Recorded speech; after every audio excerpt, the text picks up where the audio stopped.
Hi friends, welcome back to my channel. మీరు కనుక నా ఛానల్ ఫస్ట్ టైం చూస్తున్నారా అయితే సబ్స్క్రైబ్ చేసుకోండి. అలాగే పక్కనే ఉన్న బెల్ ఐకాన్ని క్లిక్ చేసేయండి ఫ్రెండ్స్.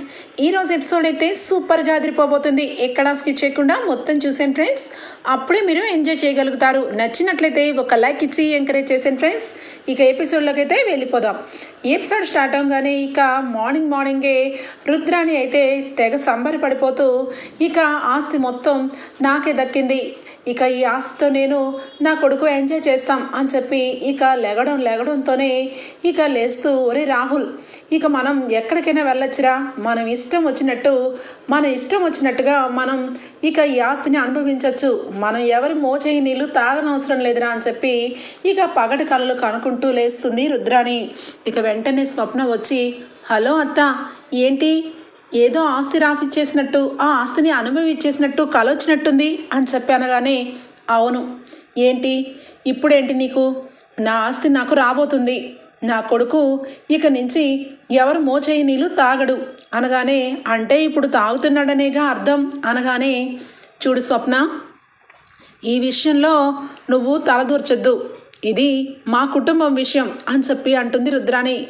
ఏంటత్తా, మైండ్ ఏమన్నా పోయిందా ఏంటి, నీ కుటుంబం ఏంటి నా కుటుంబం ఏంటి, నా కడుపులో ఉన్న బిడ్డకి నీ కొడుకే తండ్రి, నువ్వు నానమ్మవి, అది మర్చిపోద్దు అనగానే, ఎలా మర్చిపోతాను, నువ్వు ఆ కడుపు నాటకం అడ్డం పెట్టుకునే కదా ఎక్కడికి వచ్చావు, అదెలా మర్చిపోతాను, ఆస్తి నా చేతులకి వచ్చిన మరుక్షణం నువ్వు నాకు కోడలివి కాదు, నేను నీకు అత్తని కాదు అని చెప్పి అంటుంది. నాకు తెలుసత్తా నీ సంగతి, నువ్వు నన్ను కోడలుగా ఒప్పుకునేదేంటి బోడి, నువ్వే నా అత్తవి కాదు, అయినా ఆస్తి నీ చేతులకు వస్తుందని నువ్వు ఎలా అనుకుంటావు, నువ్వేమన్నా ఇంటికి సొంత కూతురు అనుకుంటున్నావా, నువ్వు గుమాస్తా కూతురువి, నీ గుమాస్తా లెక్కలు ఇక్కడ చూపించద్దు, నీ చేతికి ఆస్తి వస్తే నువ్వు ఏ రకంగా బలాదుర్ చేస్తావో అందరికీ తెలుసు, నీ కొడుకు సంగతి తెలుసు, అసలు మీకు ఆస్తే రాదు, అది నేను దగ్గరుండి మరీ లాయర్ నోటితో వినాలని పొద్దున్నే లేచాను అని చెప్పి అనగానే, ఇదిగో స్వప్న, నువ్వు నాతో ఛాలెంజ్ చేస్తున్నావా, ఈరోజు చూస్తున్నావుగా, ఇక నా ఆస్తి నాకు వచ్చిన మరుక్షణం నువ్వు నా మొహం కేసి కూడా చూడలేవు అని చెప్పి రుద్రాని అంటూ ఉంటే, అది చూస్తానులే అని చెప్పి స్వప్న అంటూ ఉంటుంది. ఇంతలో నమస్కారం అండి అని చెప్పి లాయర్ గారు గొంతు వినపడడంతో, పదండి ఆస్తి పంచడానికి ఇక లాయర్ గారు వచ్చారు అని చెప్పి అంటూ ఉంటుంది. ఇక మొత్తానికైతే ధాన్యలక్ష్మి అందరూ కూడా ఎంతో ఉత్సాహంగా లాయర్ గారు రావటం చూసి ఇక గబా వచ్చి లాయర్ గారిని చూసి సంతోషపడిపోతూ ఇక అక్కడే నుంచుని ఉంటారు. కుటుంబం అందరినీ గమనిస్తాడు సుభాష్. అందరూ వచ్చారు కదమ్మా, అమ్మ కావ్య అని చెప్పి కావ్యని పిలవగానే, వస్తున్నారు మావయ్య గారు అని చెప్పి వంటగదిలో ఉంటుంది. కావ్య, నువ్వు వంటగదిలో ఉండాల్సిన అవసరం ఏముంది, ఇక్కడికి రా అని చెప్పి అపర్ణ అంటుంది. వస్తున్నాను అత్తయ్య అని చెప్పి ఇక స్టవ్ మీద కూర ఆఫ్ చేసేసి ఇక వస్తుంది. అందరూ కూడా ఇక అలానే నుంచొని లాయర్ వంక చూస్తూ ఉంటే, సార్ నన్ను ఎందుకు పిలిపించారో చెప్పలేదు అని చెప్పి లాయర్ గారు అంటారు. ఏమీ లేదు, మా ఉమ్మడి ఆస్తిని భాగాలు చెయ్యాలి, ముక్కలు చేయాలి అని చెప్పి కోపంతో సుభాష్ ఇక అంటూ ఉంటే, ఏంటి సార్ మీరేమంటున్నారు, ఉమ్మడి ఆస్తిని భాగాలు చేయాలా, అదేంటి మీకు సీతారామయ్య గారు మీకేమీ చెప్పలేదా అని చెప్పనగానే, అదేంటి నాన్నగారు ఏమీ చెప్పలేదని అడుగుతున్నావు, ఏం చెప్పారు అనగానే ఇంట్లో అందరూ షాక్ అయిపోతూ, ఏదేంటి మావయ్య గారు ఏం చెప్పుంటారబ్బా అని చెప్పి అపర్ణ ఇక ఆలోచిస్తూ ఉంటే, రుద్రాని నాన్నగారు ఏమన్నా చెప్పారని అడుగుతున్నారేంటి, అంటే అంతకుముందు మీతో ఏమైనా మంతనాలు జరిపారా అని చెప్పి అంటుంది. హలో అత్త, కాస్త తగ్గి మాట్లాడు, అక్కడ ఎదురుగా ఉంది లాయర్ గారు, నీ ఇష్టం వచ్చినట్టుగా మాట్లాడడానికి ఆయన ఏమీ నార్మల్ మనిషి కాదు అనగానే, అది ఈ ఇంటికి సంబంధించిన విషయం కాబట్టి అందరికీ తెలిసేమో అనుకున్నాను, కానీ ఇప్పుడు అర్థమైంది, అది సుభాష్ గారు, ఇక మీ నాన్నగారు నాకు వారం రోజుల ముందుట నన్ను కలిసి నాతో ఒక ఇక వీలునామా పత్రాన్ని రాశారు అనగానే అందరూ షాక్ అయిపోతారు. అదే అనుకున్నాను, నాన్నగారు ఖచ్చితంగా వీలునామా రాసిస్తారని, ఇక అందరికీ నాన్నగారి చేత్తోనే వాటాలు వేసే ఉంటారు అని చెప్పి ఇక అపర్ణ రుద్రాని అంటూ ఉంటే, నోరు మూసుకొని ఉండత్తా, చెప్పనివ్వు, సగం సగం నాలెడ్జ్ నీకుందని సగం సగంతో ఆపించేస్తావేంటి అని చెప్పి స్వప్న అంటూ ఉంటుంది. ఇక ధాన్యలక్ష్మి అయితే, ఏంటి మామయ్య గారు వీలునామా రాయించారా? ఏమని రాయించారు? నేను మామయ్య గారికి ఈ రోజుల్లోనే నా ఆస్తి నాకు ఇవ్వాలని షరతు ప్రకారం మామయ్య గారు ఆస్తుల్ని భాగాలు పంచుంటారు అని చెప్పి మనసులో అనుకుంటూ ఉంటుంది. ఇక లాయర్ అయితే ఊహించని షాక్ ఇస్తాడు. అది మీరందరూ అనుకున్నట్టు ఏమీ భాగాలైతే రాయలేదు. ఇది ఉమ్మడి ఆస్తి, ఉమ్మడి కుటుంబంగానే ఉండాలి, ఆయన బ్రతుకున్నంతకాలం ఉమ్మడిగానే అనుభవించాలి అని చెప్పి రాయించారు అనగానే, అదేంటి అందరూ ఉమ్మడిగానే అనుభవించాలా? ఉమ్మడి ఆస్తా? అదేమీ కుదరదు, ఖచ్చితంగా భాగాలు పంచాల్సిందే అని చెప్పి ఇక అంటూ ఉంటుంది ధాన్యలక్ష్మి. అంటే వెంటనే ఇక సుభాష్ అయితే, కంప్లీట్గా చదవనిస్తారా లాయర్ గారు, మీరు చదవండి అనగానే, ఇలా భాగాలు చేయకూడదు, ఇక విడివిడిగా ఆస్తిని అనుభవించకూడదు, ఈ ఆస్తి మొత్తం కూడా నా మనవరాలు కావ్య పేరు మీదకి నేనే రాస్తున్నాను, స్వయంగా నా చేతుల మీదుగా కావ్యకి ఈ ఆస్తి పేపర్ని ఇవ్వబోతున్నాను అని చెప్పి మొత్తం కూడా అందులో కావ్య పేరు మీద ఆస్తి ఉన్నట్టుగా వీలునామా అయితే రాస్తారు సీతారామయ్య గారు. అది విన్న కుటుంబం ఒక్కసారిగా షాక్ అయిపోతుంది. ముఖ్యంగా రుద్రానికి అలాగే ధాన్యలక్ష్మికి ఫీజులు ఎగిరిపోతాయి. ఇక అపర్ణ అలాగే సుభాష్ ఇద్దరు కూడా ఇక మనసులో అనుకుంటారు, కరెక్ట్ నిర్ణయమే తీసుకున్నారు అని. ఇక వెంటనే, ఏంటి ఈ కావ్య పేరు మీద ఆస్తి రాశారా? అసలు ఈ కావ్య ఈ ఇంటికి ఏమవుతుందని ఆస్తి రాయడానికి మీరు కరెక్ట్గానే చదువుతున్నారా అనగానే, అయ్యో మేడం, ఈ ఇంటికి పెద్ద అయిన సీతారామయ్య గారే నా చేత రాయించారు, చూడండి ఆయన సంతకం, ప్రతి ఆస్తి కూడా కావ్య పేరు మీదే రాయించారు అని చెప్పి అనగానే రాజ్ కూడా షాక్ అవుతాడు. ఇక లాయర్ గారైతే, వచ్చిన పని అయిపోయింది సార్, ఈ ఆస్తి మొత్తం కూడా ఈ ఇంటి కోడలైన మనవరాలైన కావ్య పేరు మీదే ఉంది, ఈ ఆస్తిని భాగాలు పంచుకోవడం కుదరదు, కావ్య గారి ఇష్ట ప్రకారమే ఈ ఆస్తి పంపకాలు జరుగుతాయి, ఇక తాతయ్య గారి పేరు మీద ఏ ఆస్తి లేదు అని చెప్పి చెప్పడంతో ఇక అక్కడి నుంచి వెళ్ళిపోతారు. ఇక ఒక్కసారిగా కుటుంబం అయితే రుద్రాని, చూసావా ధాన్యలక్ష్మి, ఎంత అన్యాయం జరుగుతుందో అనుకున్నాను, ఖచ్చితంగా ఈ కావ్య ఏదో ఒక రోజు ఈ ఆస్తి మొత్తం చుట్టేసి వెళ్ళిపోవడానికే ఈ ఇంట్లో చేరిందని నేను పదే పదే చెప్తున్నా ఎవ్వరు వినలేదు. చూసావా రాజ్, నీ భార్య ఏ రకంగా తాతయ్య గారిని బుట్టలో వేసిందో చూసావా వదిన, నీ కోడలు మంచిది, నీ కోడలు దేవత అని చెప్పి ఎన్నో మాటలు చెప్పావు, చివరాఖరికి ఆస్తి మొత్తం ఈవిడి గారి పేరు మీద రాయించుకున్నారు, అసలు నాన్నగారు ఈవిడ పేరు మీద రాశారో ఈమె బలవంతంగా రాయించుకుందో ఎవరికి తెలుసు అని చెప్పి రుద్రాని అంటూ ఉంటుంది. ఇక ధాన్యలక్ష్మి వెంటనే, అయ్యో రుద్రాని, నువ్వు నేను ఇంటికి పిచ్చి వాళ్ళం, మనం ఆస్తి గురించి అడుగుతుంటే ఈవిడి గారు చిన్నత్తయ్య ఎందుకు ఆస్తుల్ని పంచమని అడుగుతారని అడ్డుపడినప్పుడే అర్థం చేసుకోవాల్సింది, ఈమె గారి మనసులో ఎంత కుట్రుందని, ఇంత ఆస్తిని నీ పేరు మీద రాశారంటే నువ్వు ఎంతగా మనుషుల్ని మార్చేశావో అర్థమైపోతుంది అని చెప్పి అంటూ ఉంటుంది. ఇక ధాన్యలక్ష్మి ఇక వెంటనే కావ్య సైలెంట్గా అలానే లోపల ఆలోచిస్తూ ఉంటుంది. తాతయ్య గారు నా పేరు మీద ఆస్తి రాశారు అంటే ఖచ్చితంగా ఉమ్మడిగా ఉండాలనే రాసుంటారు, అందుకే నీకు ఇంత పెద్ద బాధ్యత అప్పచెప్తున్నానమ్మా అని చెప్పి నా చేతిలో చేయి వేయించుకొని మరి ఇక ఈ కుటుంబంలో నుంచి ఎప్పటికీ వెళ్ళనని ఒట్టు వేయించుకున్నారు. తాతయ్య గారు, మీరు నా పేరు మీద ఆస్తి రాయడం ఏంటి?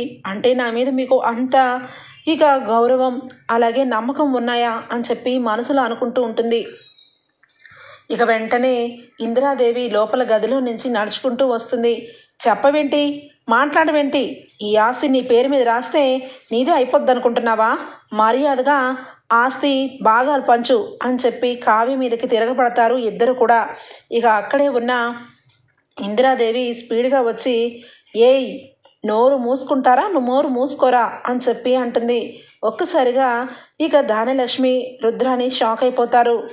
ఏంటి నా మనవరాల మీద అరుస్తున్నారు?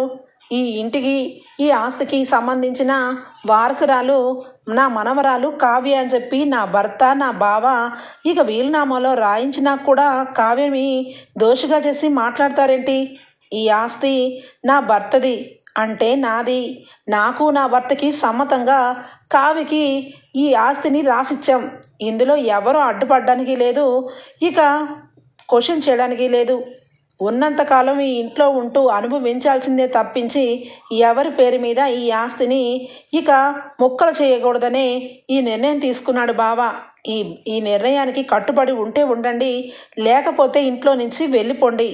అంతే తప్పించి ఇంట్లో నా కోడల మీద, సారీ, నా మనవరాల మీద పెత్తనం చెలాయిస్తే అసలు ఊరుకోను అని చెప్పి అనగానే రుద్రాని, ఏంటమ్మా ఏం మాట్లాడుతున్నావు? ఆస్తి కావ్యదేంటి అంటే పెద్దన్నయ్య చిన్నన్నయ్య ఈ ఇంటికి ఏమి అవరా? ఈ ఇంటికి పెద్దన్నయ్యకు పుట్టిన రాజు ఉన్నాడు, చిన్నన్నయ్యకి పుట్టిన ఇక కళ్యాణ్ ఉన్నాడు. వీళ్ళెవ్వరి పేరు మీద ఆస్తి లేకుండా ఈ ఇంటికి కోడలుగా వచ్చినంత మాత్రాన ఈవిడ పేరు మీద ఆస్తి రాయడం ఏంటి? ఈ విషయం మేము అస్సలు ఒప్పుకోం అనగానే ఇక వెంటనే సుభాష్ అయితే, చూడు రుద్రాని, నువ్వు ఒప్పుకున్నా ఒప్పుకోకపోయినా ఇక్కడ చేసేదేమీ లేదు. అసలు నువ్వు ఈ ఇంటికి ఏమవుతావు అని చెప్పి అడుగుతాడు సుభాష్. ఆ మాటకి ఇక అలాగే స్టన్ అయిపోతూ ఉంటుంది. నువ్వు ఈ ఇంటికి ఏమీ కావు, అలాంటిది ఆస్తి పంపకాలు పంచమని క్వశ్చన్ చేస్తున్నావు. కానీ ఈ ఇంటికి నా కోడలు, ఇక ఈ ఇంటికి మొట్టమొదటి వచ్చిన కోడలు, నాన్నగారి విషయంలో ఈ ఇంటికి మనవరాలు. అలాంటి కావ్యని ఇక ఆస్తి రాసిచ్చారని నీకెందుకు నొప్పి వస్తుంది? ఈ ఆస్తి నీదేనా లేదా నీ అత్తగారిని ఇంటి నుంచి తెచ్చావా అని చెప్పి అడుగుతాడు సుభాష్. అన్నయ్య ఏం మాట్లాడుతున్నావు అన్నయ్య? అంటే ఈ ఇంట్లో ఎవ్వరికీ కూడా ఆస్తి లేకపోయినా కావ్య పేరు మీద ఆస్తి ఉంటే చాలా అని చెప్పి అంటుంది. ఎవ్వరికీ అడిగే అధికారం లేదు రుద్రాని, నీతో సహా. ఏరా పెద్దోడా, ఈ ఆస్తి మొత్తం కావ్య పేరు మీద మీ నాన్నగారు రాశారు, నీకేమైనా అభ్యంతరమా అనగానే, లేదమ్మా, కావ్య నా కోడలు, బంగారం. ఈ ఇంటిని, ఈ ఇంట్లో వాళ్ళందరికీ కడుపు నిండా ఆకలి అన్నం పెట్టే అన్నపూర్ణాదేవి. అలాంటి కావ్య పేరు మీద ఆస్తి రాస్తే నాకేమంటమ్మా అభ్యంతరం? నాకేమీ లేదు అనగానే, అపర్ణ నీకేమన్నా అభ్యంతరమా అని చెప్పి అడుగుతుంది ఇందిరాదేవి. అదేంటి అత్తయ్య గారు, కావ్య పేరు మీద రాశారంటే చాలా సంతోషంగా అనిపిస్తుంది. కావ్య లాంటి మనస్తత్వం ఉన్న అమ్మాయి పేరు మీద ఇంత ఆస్తి ఉండటం చాలా మంచి విషయం అని చెప్పి అపర్ణ కూడా సపోర్ట్ చేస్తుంది. ఇక రాజ్ని, ఏరా నీ భార్య పేరు మీద తాతయ్య ఇక ఆస్తి రాశారు, నీ తాతయ్య ఏ నిర్ణయం తీసుకున్నా నువ్వు గౌరవిస్తావు, మరి నువ్వేమంటావురా అనగానే, నేనేమి అనను నానమ్మ, తాతయ్య క్షేమంగా ఇంటికి వస్తే చాలనుకుంటున్నాను అని చెప్పి అంటాడు. ఇక వెంటనే అక్కడ ఉన్న ప్రకాశం, అమ్మా నువ్వు ఎవరెవరిని విడివిడిగా అడగాల్సిన అవసరమే లేదమ్మా. ఈ ఇంటి ఆస్తి ముక్కలు కాకుండా నాన్నగారు మంచి నిర్ణయం తీసుకున్నారు. కావ్య పేరు మీద రాయటం నాకు చాలా ఇష్టంగా ఉంది అని చెప్పి అనగానే, చాలు ఆపండి. ఏంటి మీరు కావ్య పేరు మీద ఆస్తి రాయటం మీకు చాలా నచ్చిందా? ఏ రకంగా నచ్చింది? నా కొడుకు అన్యాయం అయిపోయినా పర్వాలేదా? ఈ కావ్య పేరు మీద ఆస్తి రాస్తే మనకి ఏమి ఇవ్వలేదనే అర్థం. అంటే ఏంటి? ఈ కావ్య ఎంతైనా అక్క వాళ్ళకి కోడలు, మనకి ఏమీ కాదు. అలాంటప్పుడు నా కొడుక్కి అన్యాయం చేసినట్టే కదా అనగానే, చాలు ఊరుకోవే, నీ కొడుక్కి అన్యాయం మేమెవరం చేయలేదే, నువ్వే చేసావు. నీ కొడుకు ప్రేమించిన అమ్మాయితో పెళ్లి చేయకుండా వాడిని బాధ పెట్టి హింస పెట్టి ఇంట్లోకి అడుగు పెట్టడానికి కూడా లేకుండా బయట అద్దె రూమ్లో ఉండేలాగా చేసింది నువ్వు. ఇక ఇంటికి వచ్చి వాడిని అనుమానించి ఇంట్లో నుంచి వాడు అడుగు పెట్టను అనే దారి వరకు తీసుకొచ్చింది నువ్వు. వాడు ఇప్పుడిప్పుడే మంచి దారిలో వెళ్తూ వాడి కాళ్ళ మీద వాడు నిలబడి వాడు ఏదో సాధించాలని చెప్పి వాడి మనసులో అనుకుంటే ఆ విషయంలో కూడా ఇప్పుడు అడ్డుపడడానికి ఈ ఆస్తి పంపకాలు పెట్టావు. నీ పక్కన ఉన్న ఇదిగో ఈ మందర నీ చెవులు కొరికేసి ఆస్తి గురించి ఎన్నోసార్లు ఇంట్లో చివరాఖరికి మా నాన్న హాస్పిటల్లో జాయిన్ అయ్యే వరకు తీసుకొచ్చారు. అంటే మీ ఇద్దరు మనుషులే కాదు, మీ ఇద్దరు అడిగినంత మాత్రాన నాన్నగారు ఆస్తి రాసిస్తారని ఎలా ఊహించారు? చూడు రుద్రాని, నువ్వు నీ కొడుకు ఈ ఇంటికి భారం కానీ ఎప్పుడూ అనుకోలేదు. కానీ ఇక నుంచి ఇలాంటి విషయాల్లో ఇంకా నోరు తెరిచి ఎప్పుడైనా అడిగితే కావ్య ఇంట్లో నుంచి మిమ్మల్ని ఇద్దరిని గెంటు పడేస్తుంది. ఎందుకంటే ఆస్తి ఉన్నది తాతయ్య గారి పేరు మీద కాదు, నాన్నగారి పేరు మీద కాదు, ఇప్పుడున్నది కావ్య పేరు మీద. కావ్యకి నోటుకొచ్చినట్టుగా మీరు ఏమన్నా అంటే కావ్యకి కోపం వచ్చిందంటే నిలువు నీడ లేకుండా చేస్తుంది, జాగ్రత్త అని చెప్పి అంటాడు ఇక ప్రకాశం అయితే. ఇక వెంటనే అంటే ఈవిడ గారి మీద దయాదాక్షాణాల మీద ఈ కుటుంబం నడుస్తుందా? ఈ కావ్య చెప్పిందే మేము వినాలా? ఇదంతా కుదరదు, నేను కోర్టుకు వెళ్తాను, నా ఆస్తి ఎలా రాదో నేను చూస్తాను అని చెప్పి దానిలక్ష్మి అంటుంది. ఇక వెంటనే ఇక కావ్య అప్పుడు రంగంలో దిగుతుంది. ఏంటి చిన్నత్తయ్య, కోర్టుకు వెళ్తారా? వెళ్ళండి, ఇక్కడే నుంచునున్నారేంటి? కోర్టు ఏమని తీర్పిస్తుందో నాకు తెలుసు. ఖచ్చితంగా ఇంటి పెద్ద ఆయన వీలునామా ఆయన ఎవరు ఇష్టం వచ్చిన వాళ్ళకి వాళ్ళు రాయించుకోవచ్చు, ఆయన నచ్చిన వాళ్ళకి ఆయన ఆస్తి ఇచ్చుకోవచ్చు. అందులో కోర్టు కాదు కదా, ఎవరు ఏమి చేయలేరు. మీరు మర్యాదగా ఇంట్లో ఉంటూ ఇంట్లో అందరి ముందు చక్కగా ప్రేమగా అభిమానంగా ఉండండి. చూడండి రుద్రాణి గారు, మీరు కూడా చిన్నత్తయ్య చెవులు కొరికేసి మొత్తానికి ఇల్లుని ఇక అలాగే తాతయ్య గారిని కదిపేసినట్టు మీ ఇష్టం వచ్చినట్టుగా ఏమన్నా మాటలు చెప్తూ చిన్నత్తయ్య మనసు మార్చారంటే ఆస్తిని ఎప్పటికీ మీకు దక్కకుండా చేస్తాను. ఇప్పుడు నేను ఈ ఇంటికి వారసురాల్ని, ఆస్తి మొత్తం నా చేతిలో ఉంది, నేను ఏం చెప్తే అది వినాల్సిందే. చూడు రుద్రాణి గారు, ఇక నుంచి మీకు ఆస్తి కావాలి, మీ భాగం మీరు కావాలి అనుకుంటే మీరు మీ కొడుకు న్యాయంగా అందరి ముందు మంచిగా మర్యాదగా మసులుకోండి. చూడు చిన్నత్తయ్య, కళ్యాణ్ విషయంలో అన్యాయం జరిగిపోయిందని తెగ ఆరాట పడుతున్నారు. నిజానికి కళ్యాణ్కి అన్యాయం జరగలేదు, న్యాయం జరిగింది.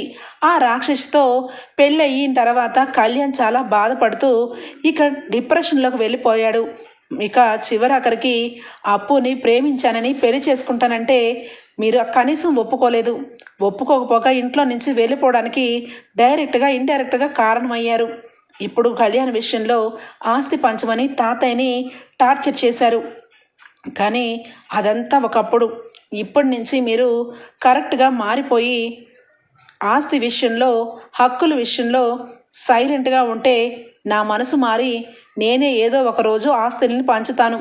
అప్పటి వరకు మీరు సైలెంట్గా ఉండాలి అని చెప్పి అందరికీ కూడా వార్నింగ్ ఇస్తుంది ఇక కావ్య మాటలకి దెబ్బకి దెమ్మ తిరిగిపోతుంది దానిలక్ష్మికి. చూసావా, చేతికి ఆస్తి రాగానే టోన్లో మార్పు వచ్చింది అనగానే టోన్లోనే కాదు నా చేతల్లోనే మార్పు వస్తుంది.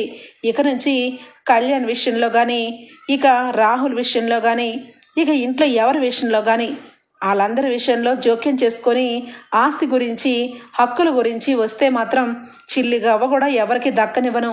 అందరూ సంతోషంగా తాతయ్య గారు హాస్పిటల్ నుండి వచ్చే లోపల మీరందరూ మీకు మీరే మారిపోయి వచ్చిన తాతయ్య గారికి క్షమాపణ చెప్పండి. అప్పుడు ఆస్తిని నేను తిరిగి తాతయ్య గారి పేరు మీద రాస్తాను. అప్పుడు మీకు నచ్చినట్టుగా తాతయ్య గారు రాస్తారో మీరు పుచ్చుకుంటారో మీ ఇష్టం. తాతయ్య గారి ఆరోగ్యం సమస్య అంతా తీరే వరకు నోరు ఎత్తితే మాత్రం ఎవరికి ఆస్తి ఇవ్వను అని చెప్పి కావ్య చాలా స్ట్రాంగ్ వార్నింగ్ అయితే ఇస్తుంది. ఇక వెంటనే ఇందిరాదేవి క్లాప్స్ కొడుతూ, అమ్మ కావ్య, కరెక్ట్ అయిన నిర్ణయం తీసుకున్నావు అనగానే ఏంటమ్మా కరెక్ట్ అయిన నిర్ణయం ఏం తీసుకుంది? ఇంట్లో అందరం కలిసి ఆవిడ గారు చెప్పినట్టుగా మేము వినాలి అంతే కదా అని చెప్పి ఒకవైపు దానిలక్ష్మి అంటూ ఉంటే, అవును, నా మనవరాలు ఈ ఇంట్లో అడుగు పెట్టినప్పటి నుంచి అందరినీ కూడా సమానంగానే చూసుకునే మనస్తత్వం ఉంది. మీరు అలా కాదు, ఇంట్లో వాళ్ళే తిన్నింటి వాసాల్లోనే లెక్క పెట్టే టైపు. నేను ఆకలితో నా బావకి హాస్పిటల్లో ఉన్నారని బాధలో ఉన్నప్పుడు నా నోటి దగ్గర అన్నం తినేకుండా చేశారు మీ ఇద్దరును. కానీ కావ్య అలా కాదు.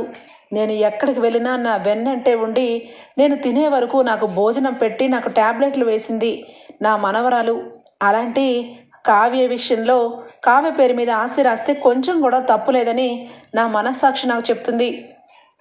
డబ్బులు ఉన్నప్పుడే మనుషుల ప్రాణాలతో ఉన్నప్పుడే పీకు తినే మీలాంటి రాక్షసులకి ఆస్తి చిల్లిగా కూడా దక్కకుండా చేసినందుకు బావ నిజంగా చాలా మంచి పని చేశాడని నేను ఈరోజు ధైర్యంగా అనుకుంటున్నాను అని చెప్పి, అమ్మ కావ్య, ఇక నుంచి నువ్వు ఏది చెప్తే అది, నువ్వు ఏ రకంగా ఉండమంటే ఉంటామమ్మా అందరం కూడా, ఇక నుంచి నీదే పెద్దరికం అని చెప్పి ఇక ఇంటి తాళాలు కూడా కావ్య చేతిలో పెడుతుంది ఇక ఇందిరాదేవి. ఇదంతా చూస్తూ గుండె రగిలిపోతూ ఉంటుంది రుద్రానికి ఇక దానిలక్ష్మికి. ఏమీ అనలేక ఇద్దరు కూడా అలాగే చూస్తూ ఉంటే విన్నావు కదా, అర్థమైంది కదా. నీ ఆస్తి నీకు రావాలంటే నోటుకొచ్చినట్టుగా ఎక్కడ పడితే అక్కడ నోరు పారేసుకో మాకు. వెళ్ళి లోపలికి వెళ్ళి కావ్య ఏం చెప్తే అది చెయ్యి వంటగదిలోకి వెళ్ళి అని చెప్పి అంటాడు ధాన్యలక్ష్మిని ప్రకాశం. ఇక వెంటనే మెల్లగా జారుకుంటూ వెళ్ళిపోతూ ఉంటుంది రుద్రాణి. హలో అత్త అని చెప్పి చిటికలు వేస్తుంది స్వప్న. ఇక ఒక్కసారిగా ఏంటి అనగానే ఏంటేంటేంటి ఆస్తి నీ పేరు మీద రాగానే ఇక వెంటనే నాకు నీకు ఏ సంబంధము లేదు, నా కొడుకు నేను చాలా ఎంజాయ్ చేసుకుంటామని తెగ కూతలు కూసావు కదా, ఇప్పుడేంటి మెల్లగా జారుకుంటున్నావు? చూసావా, ఆ దేవుడి విషయంలో ఎప్పుడైనా కూడా కరెక్ట్గానే దేవుడు చేస్తాడు. ఈ ఇంటి నుంచి శాశ్వతంగా దూరం చేయడానికి కావ్యని ఇంట్లో నుంచి పంపించడానికి ఎంతగానో కుట్ర చేశావు. అందుకే దేవుడు ఏం చేశాడంటే నా చెల్లెలికి న్యాయం చేస్తూ ఈ ఆస్తి మొత్తం నా చెల్లెలి పేరు మీద రాయించాడు. ఇప్పుడు కావ్య ఇంటికి పెద్దరికం. కావ్య ఏం చెప్పినా వినాల్సిందే. లేదు కాదు కూడదు అంటే నువ్వు నీ కొడుకు కేర్ ఆఫ్ ప్లాట్ఫామ్, అది గుర్తుపెట్టుకోండి అని చెప్పి స్వప్న ఇక అక్కడి నుంచి వెళ్ళిపోతుంది. రుద్రానికి మాటలు రావు. ఇక సైలెంట్గా నోరు మూసుకొని రూమ్లోకి వెళ్ళిపోతుంది.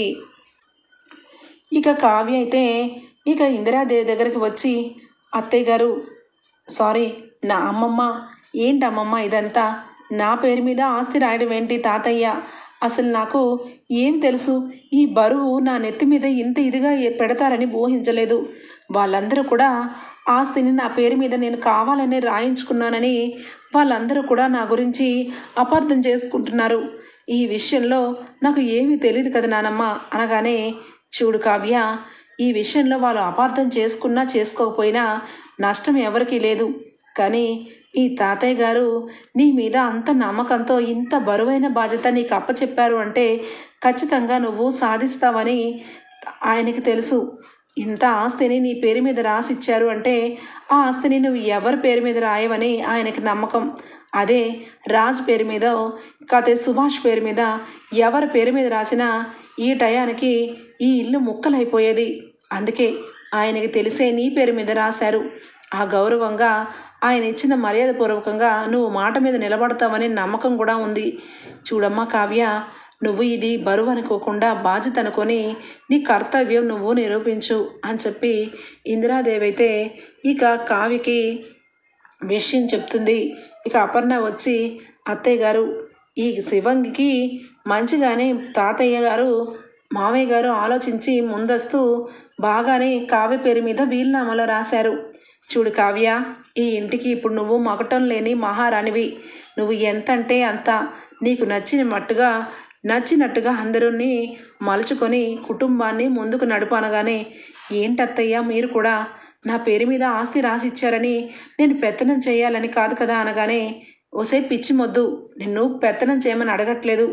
ఈ ఇల్లు వంకర టింకరగా మనుషులు ఈ ఇంట్లో ఏ రకంగా పడితే ఆ రకంగా వాళ్ళ ఇష్టం వచ్చినట్టుగా జీవనాధారం పొందుతున్నారు. అదంతా సెట్ రైట్ చేసి మావయ్య గారు వచ్చే లోపల ఇంటిని తీర్చిదిద్దుతావని మావయ్య గారికి మాట ఇచ్చావు కదా, ఆ మాట ప్రకారమే నిలబడి మంచిగా ఇల్లుని నడపమని చెప్తున్నాను. అంతే తప్పించి నువ్వు ఏదో పెత్తనం చేయమని నీకేమీ చెప్పట్లేదు అనగానే, అంతా బాగానే ఉంది అత్తయ్య, కానీ మీ అబ్బాయే నా మీద పెత్తనం చేస్తూ ఉంటారు. ఇప్పుడు కూడా చూడండి ఎలా గుడ్లు ఉరుమురిమి చూస్తున్నారో నా వంక అనగానే, వాడి బొంద, వాడు అలానే చూస్తాడు, వాడితో సహా నీ మాట వినాల్సిందే, నేను కూడా నీ మాట వినాల్సిందే అనగానే, అత్తయ్య అని చెప్పి అంటుంది కావ్య. ఊరికినే అన్నానులే, ఈ విషయంలో నువ్వు ఏం చెప్తే అది వినే విధంగా ఆ 2 జంతువుల్ని మార్చు కావ్య అని చెప్పి అక్కడి నుంచి వెళ్ళిపోతుంది. ఇక కావ్య అయితే అనుకున్న ప్రకారం ఇక కుటుంబాన్ని చక్కదిద్దే ప్రయత్నం స్టార్ట్ చేస్తుంది. ఇక రుద్రాణి అయితే అనామికకి ఫోన్ చేస్తుంది. అనామిక, ఏంటంటే కంగ్రాచ్యులేషన్స్, మీకు ఆస్తి దక్కింది కదా అనగానే, ఏ ఆస్తి ఏం దక్కింది, కరెక్ట్గా చేతుల వరకు వచ్చిన ఆస్తిని చేతులారా కింద పడేసేలాగా అయ్యింది నా పరిస్థితి. ఆ కావ్య మామూలు మనిషి కాదు. ఆ కావ్య ఎంతకైనా సాహసిస్తుంది. మనం అనుకున్నట్టు కావ్య సామాన్యురాలు కాదు. మొత్తానికి దగ్గర అలా ఆస్తినే కాజేసేసింది. తన పేరు మీద మా మావయ్య మా నాన్నగారు ఆ ముసలాయన ఆస్తి మొత్తం రాసేసి కోమలోకి వెళ్ళిపోయాడు. ఇప్పుడు ఏం చేయాలో అర్థం కావట్లేదు అనగానే అనామిక షాక్ అయిపోతుంది. ఏంటి, కావ్య పేరు మీద ఆస్తి రాసి ఇచ్చారా? మీరు చెప్పేది నిజమా ఆంటీ అనగానే, నిజం కాబట్టినే కదా ఎంత బాధగా చెప్తున్నాను అనగానే, మరి దీనికి సొల్యూషన్ ఏమి ఆలోచించారా ఆంటీ అని చెప్పి అడుగుతుంది. ఏమీ అర్థం కావట్లేదు అనామిక, నాకైతే ఒక్క ఏడుపు ఒకటే తక్కువ. ఇప్పుడు వరకు కావ్య ఇంట్లో ఉండకుండా ఉంటే బాగుండని ఆలోచించాను, కానీ కావ్య పేరు మీదే ఆస్తి మొత్తం ఉందని తలుచుకుంటుంటే నాకు నిద్ర పట్టట్లేదు. నాకు ఏదేదో అనిపిస్తుంది. ఏం చేయమంటావు అనామిక? ఏదన్నా సలహా ఇవ్వు. చిన్నపిల్లవైనా నువ్వు ఎంతో కొంత సలహాని నేను పాటిస్తాను. ఇప్పుడున్న సిచ్యువేషన్లో నాకు ఒక మంచి సలహా కావాలి అని చెప్పి అడుగుతూ ఉంటే అప్పుడు చెప్తుంది అనామిక, చూడండి ఆంటీ, మీరు ఏడుస్తూ పక్కకు వెళ్ళి ఆలోచించగానే దీనికి సొల్యూషన్ దొరకదు. ఆ కావ్య సామాన్యురాలు కాదు. ఆస్తి మొత్తం తన పేరు మీద రాయించుకుంది కాబట్టి ఆ ఆస్తిని తనకి దక్కనివ్వకుండా చెయ్యాలి అంటే కావ్య ఇంట్లో వాళ్ళందరి ముందు చెడ్డదానిలాగా కనిపించాలి, చెడ్డదానిలాగా ప్రూవ్ చెయ్యాలి. అప్పుడే కదా ఇంట్లో అందరూ కూడా తనని వేలు పెట్టి చూపిస్తారు అనగానే, అయ్యో అదంతా మనం చెయ్యలేము. ఎందుకంటే తన పేరు మీద ఆస్తి పెట్టుకున్నాక ఇక మనం ఎంత చెడ్డదని చూపించినా ఇంట్లో ఎవరు ఏమీ చేయలేరు కదా అని చెప్పి అడుగుతుంది రుద్రాణి. మరి ఒకటే ఒక సొల్యూషన్ ఉందా ఆంటీ అనగానే, ఏంటది అని చెప్పి అడుగుతుంది రుద్రాణి. ఇంకేముంది, ఆ కావ్యని పైకి లేపేయడమే. తన్ని యాక్సిడెంట్ చేసి చంపించేస్తే ఈ ఇంటి ఆస్తి మొత్తం కూడా తాతయ్య గారి పేరు మీదే ఉండిపోతుంది. వీలునామాలో కావ్యకి చెందాలని రాశారు తప్పించి కావ్యకి సంబంధించిన వాళ్ళు ఎవరి పేరు మీద కాదు కాబట్టి అది చచ్చిపోయిందంటే ఇక వెంటనే ఈ ఆస్తి మళ్ళా ఉమ్మడిగా మనం మీ అందరూ భాగాలు పంచుకోవచ్చు.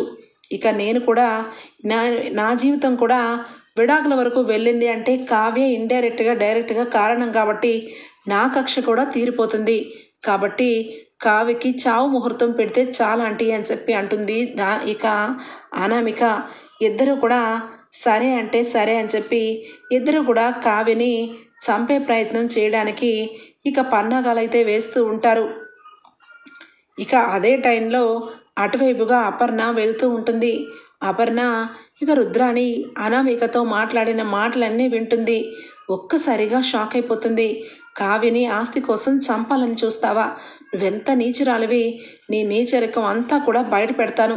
తక్షణమే నేను ఇంట్లో నుంచి గెంటేస్తాను అని చెప్పి ఇక అనుకుంటూ ఉండగానే ఇంతలో రాహుల్తో మరొక కుట్ర బయటపడుతుంది రుద్రాణికి. ఏంటి మమ్మీ, యాక్సిడెంట్ అంటున్నావేంటి? అదంతా చాలా రిస్క్. మన అత్తయ్యకి మనం అపర్ణ అత్తయ్యకి ఏ రకంగా ట్యాబ్లెట్లు మార్చి ప్రాణాపాయ స్థితికి తీసుకొని వెళ్ళామో అలాగే ఇక కావ్య తినే ఫుడ్లో ఏదైనా మెడిసిన్ కలిపి ఇచ్చేస్తే బెటర్ కదా. మన చేతులకి కొంచెం కూడా మట్టి అంటుకోకుండా దానికే సరిపోతుంది అని చెప్పి అనగానే, సరేరా రాహుల్, నువ్వు అన్నట్టుగా ఈ పనే చేద్దాం. భోజనం చేస్తుంది కదా, భోజన పదార్థాల్లో ఎవరికి ఏమీ కాకుండా తన తినే వరకు ఆగి తన తిన్న భోజనంలో ఏదైనా మందు కలిపితే సరిపోతుంది. ఇక వెంటనే పైకి వెళ్ళిపోతుంది. ఆస్తి మొత్తం కూడా మళ్ళా పంపకాలు అవుతాయి. అమ్మయ్య, ఇది శాశ్వతంగా అడ్డు తప్పుకుంటుంది అని చెప్పి ఇక కావ్య మీద ఇద్దరు కుట్ర చేస్తూ ఉంటే ఇక అపర్ణ కళ్ళ వెంట ఆశ్చర్యం అనిపిస్తుంది. ఇది ఇంట్లో ఉంటూనే కావ్య ప్రాణాలు తీయాలని చూస్తుంది. ఇంకా నన్ను హాస్పిటల్లో కోమా వరకు వెళ్ళడానికి కారణం వీళ్ళిద్దరే అన్నమాట. ఇది తెలియక రాజ్ కావ్య విషయంలో చాలా తప్పు చేశాడు. వీళ్ళిద్దరిని ఇంట్లో ఉంచి మేమందరం తప్పు చేసి చివరి అక్కడికి మావయ్య గారు హాస్పిటల్ పాలయ్యే వరకు వచ్చింది. వీళ్ళిద్దరిని ఉంచకూడదు అని చెప్పి ఇక అపర్ణ వెంటనే ఇద్దరి దగ్గరికి వస్తుంది. మీరు ఎంత ఘోరంగా రాక్షసుల్లాగా మీరు మారిపోయారో నా కళ్ళారా చూశాను. మర్యాదగా కిందకి పదండి మీరు ఇంట్లో నుంచి అని చెప్పి అంటూ ఉంటే రాజ్ వస్తూ ఉంటాడు. ఏంటి మమ్మీ, ఏమైందనగానే, వీళ్ళిద్దరూ కావ్య పేరు మీద ఆస్తి ఉందని కావ్యని చంపాలని ప్రయత్నం చేస్తున్నారా. ముఖ్యంగా ఆ రోజు నేను హాస్పిటల్లో అడ్మిట్ అవ్వడానికి కారణం ఇదిగో ఈ రుద్రాణినే. వీళ్ళిద్దరూ మాట్లాడుతున్న మాటలు నా కళ్ళారా చెవులారా విన్నాను అనగానే, ఏంటి వదినా, కావాలని ఏదో ఒక వంక పెట్టి మమ్మల్ని ఇంట్లో నుంచి గెంటేయాలని చూస్తావా? నేను మిమ్మల్ని ఎందుకు చంపుతాము, కావ్యని ఎందుకు చంపుతాము? మేము సామాన్య మనుషులం, మాకు అలాంటి రాక్షస బుద్ధి లేదు వదినా. ఎందుకు వదినా కావాలని ఇంట్లో అందరి ముందు మమ్మల్ని బ్యాడ్ చేస్తున్నామని చెప్పి రుద్రాని దబాయించేస్తూ ఉంటుంది. అప్పుడు తీసుకొస్తుంది స్వప్న, అవును నువ్వు అమ్మా అపర్ణ ఆంటీకి అబద్ధం చెప్పడం ఒక్కటే వచ్చు నీలాగా.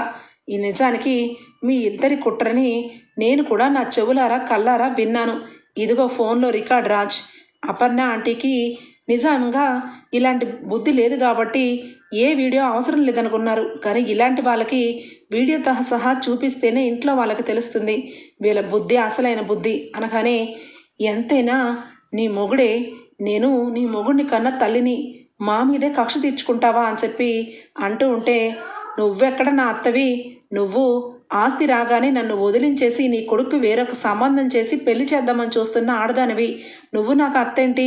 అయినా వరసలు పెట్టుకుంటూ ఏదో నిన్ను నేను కాపాడేస్తే మీరు రేపొద్దున్న కావ్యని ఈరోజు చంపాలని చూస్తున్నారు, మొన్న అపర్ణ ఆంటీని చంపాలని చూశారు, ఏదో ఒకరోజు నన్ను నా బిడ్డను కూడా చంపేస్తారు.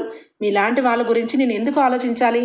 రాజ్, వీళ్ళ కుట్రని కళ్ళారా చూడు అని చెప్పి మొత్తానికైతే దానిలక్ష్మికి ఇక ఇంట్లో అందరికీ కూడా ఫోన్లో రుద్రాని ఇటు అనామికతోనూ అటు రాహుల్తోనూ మాట్లాడిన విధానం అంతా కూడా వినిపించేస్తుంది స్వప్న.